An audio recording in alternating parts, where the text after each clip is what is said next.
I'm really trying to go about this whole process the most natural way possible.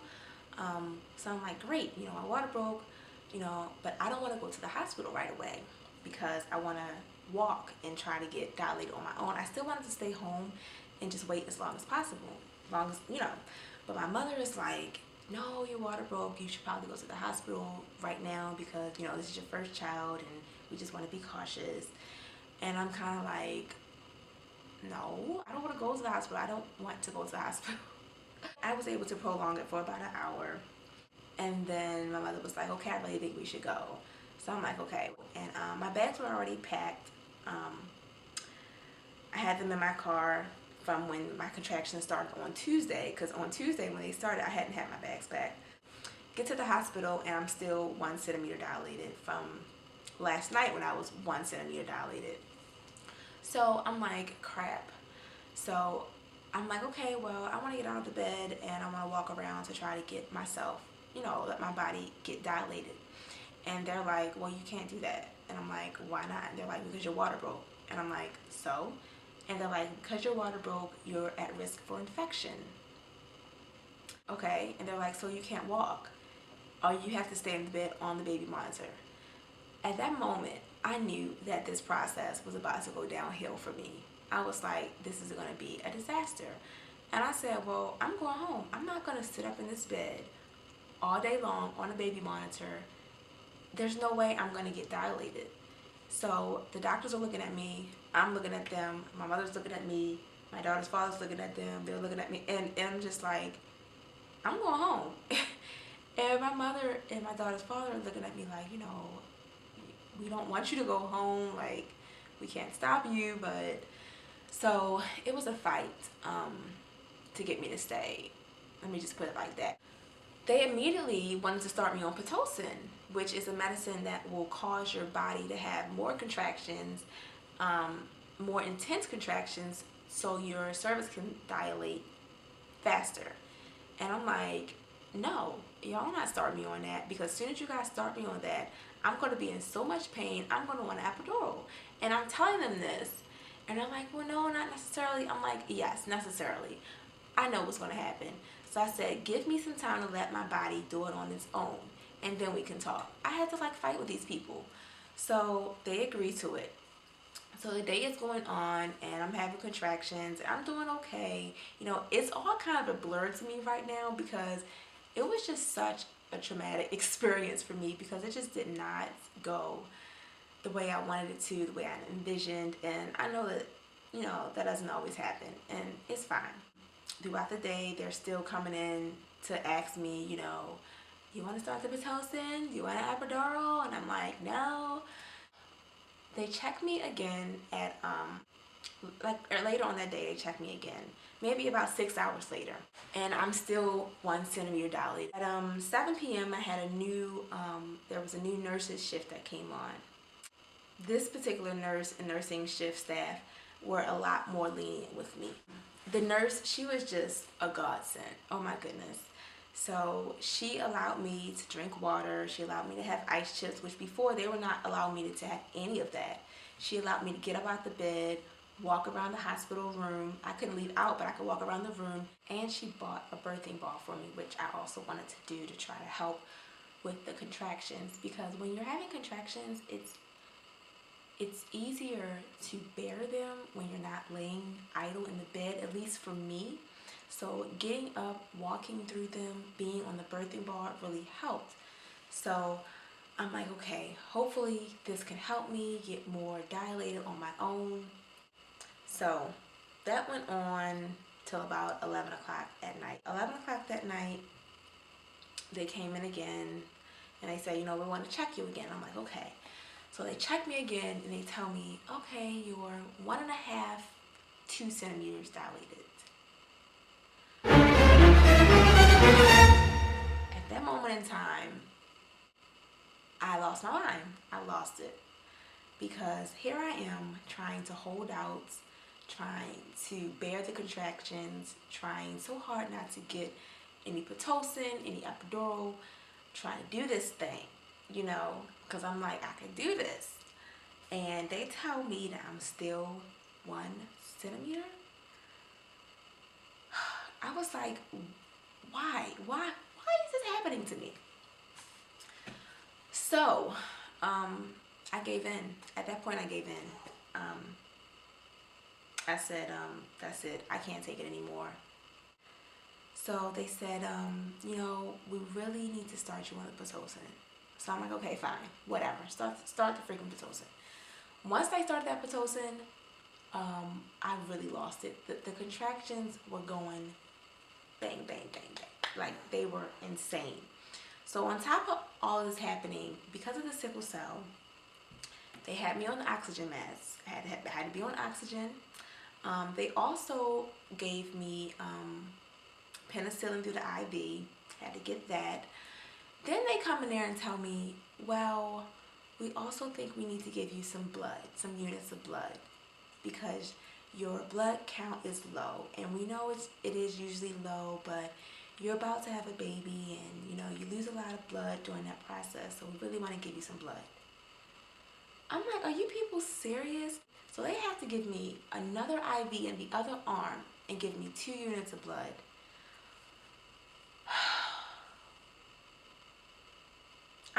I'm just going back thinking about it. I'm getting frustrated all over again.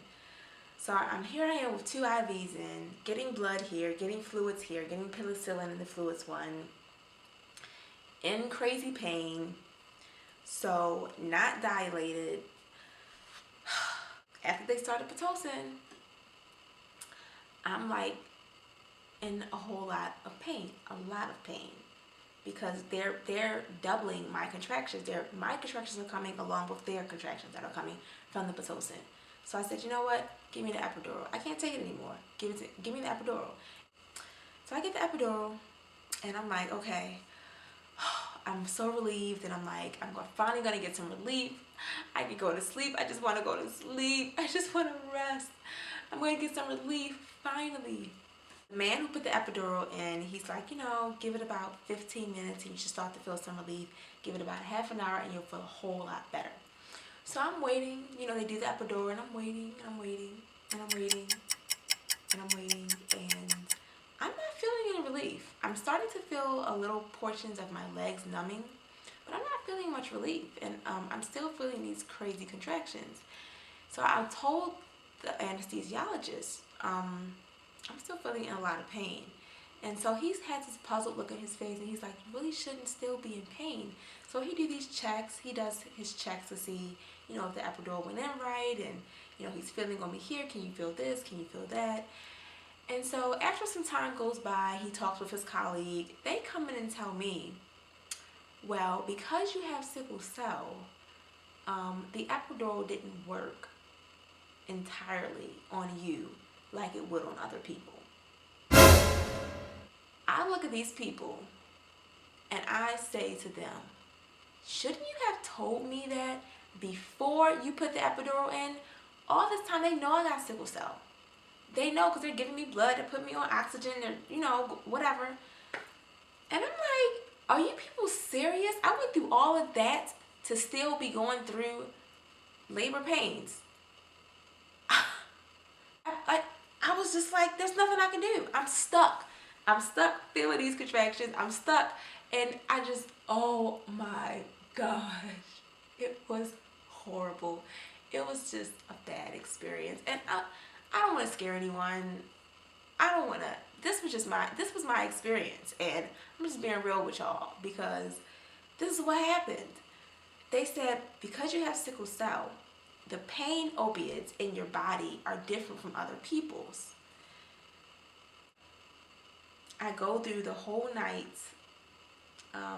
in pain, just in pain, delusional.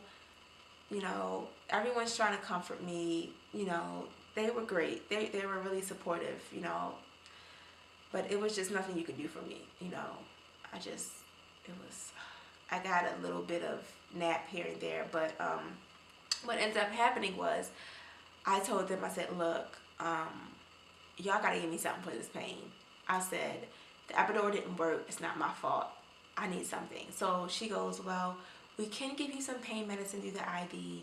We don't like to do that because it can cross the placenta and, affect the baby. And I'm like, listen, give me the medicine. I'm gonna pray about it and I'm gonna be okay. The baby gonna be okay. I was about to lose my mind. So they give me the medicine and the epidural, they, whatever, nothing really could be done. The only thing that the epidural did do was it partially numbed me from the waist down, but it wasn't stopping the pain of the contractions. So with the combination of the epidural medicine and the pain medicine through the IV, I made it through the night.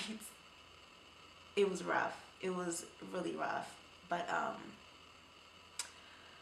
I made I survived. Oh gosh, it was just like, it was so crazy. So finally, 8:37 that morning, I gave birth to my baby. They came in that morning because they had changed shifts, and they said, okay, well, they wanted to put a monitor on the baby's scalp to, this is through my vagina, to monitor the baby's heart rate more closely than the actual baby monitor on the stomach could do. So I'm like, oh, not something else. So I'm like, okay, go ahead. So once they're going in to do that, and they're like, oh, you're dilated. You're 10 centimeters dilated. Because they didn't check me the whole night. You can push. We're going to have a baby. And they're like so excited. I'm just sitting there like, I was exhausted. I was frustrated. I was out of my mind. And I was just like, whatever. I don't even care anymore. I probably went through about 30 minutes of, well, not even that, probably 20 minutes of the whole pushing part, and I probably pushed about, I don't know, maybe 7 times, and she came out, and she weighed 4 pounds, 14 ounces, so she was still a teeny baby, so she hadn't gained much weight from that 33-week appointment, and it was finally over. That part of it was finally over. So I know you guys dying to meet her, so let me go get her. So here she is. Here is Hope. Her name is Hope.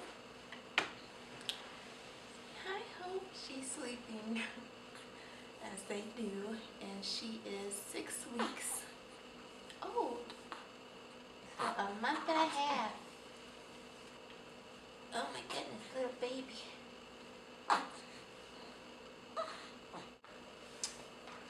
This is my little honey bunny.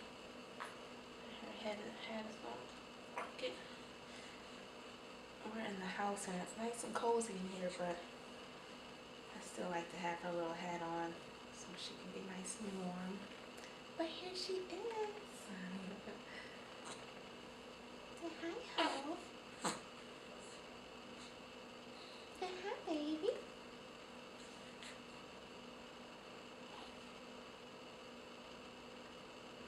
My name is Hope, and my middle name is Ivy Michelle. And she was born at 4 pounds 14 ounces, but now she's actually up to 8 pounds 3 ounces. So she's almost doubled her weight since she was born in a 6-week span. And I do have another video I want to update you guys on. She did have to spend some time in the NICU. About 4 days in the NICU, and I want to talk about that. And I also just want to talk about how the sickle cell has been since the birth. What? You gonna open your eyes?